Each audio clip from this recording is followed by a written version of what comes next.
The film had me completely swept off my feet. Oh, beautiful. It was breathtaking. Beautiful. What was your initial vision when you first decided you were going to bring this to the big screen? Believe it or not, I was in Siberia on a train and I heard a recorded version of the book after many years, after Moulin Rouge. And I went, hey, I don't know this book, but I know these people, and I know this world. This is our world, this is who we are. And I knew a lot about Fitzgerald, and I'd followed him a lot. So my big mission was to reveal the book as if Fitzgerald was making a movie, you know? And so all those choices, even the 3D, even all the, oh my God, he's doing it in 3D, eyeball rolling, was about Fitzgerald was a modernist, you know? He was very interested in modern cinematic technique. So, and then I saw Hitchcock's Dial M for Murder in 3D, and that wasn't about things coming out at you.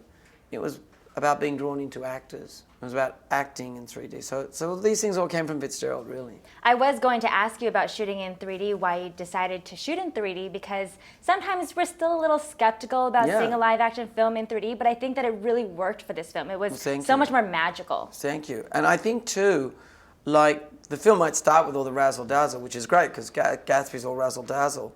But in the end, it's long, long scenes of just these 5 actors in this hotel upstairs, you know, tearing their hearts out. And that in 3D, I think, you get really absorbed in it, and I think you get really immersed in it. And I think we're just at the tip of the iceberg with 3D, but, you know, of course I knew that there'd be a whole lot of wringing of hands in the press, and oh, he's at it again. Ultimately, we learned that Gatsby has this whole grand vision for his life. I think he says, my life has to be like this. It has got to keep going. So I was wondering, looking back at your life thus far, how would you compare how your life is now to what you always thought or dreamed your life would be?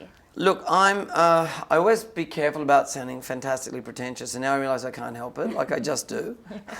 Always comes out wrong, particularly in print. Not so bad on TV, people can see I'm being ironic or whatever, but actually I was that little boy. I grew up in a very isolated small place, and I really, I mean, I don't know if everyone has it, maybe, but I went this big life, and I'm going to have this big life, and I'm going to do these things, and it was like, imaginings, and it's not exactly as I imagined it. It's not so much that it's not exactly as I imagined it. It's kind of like I imagined it.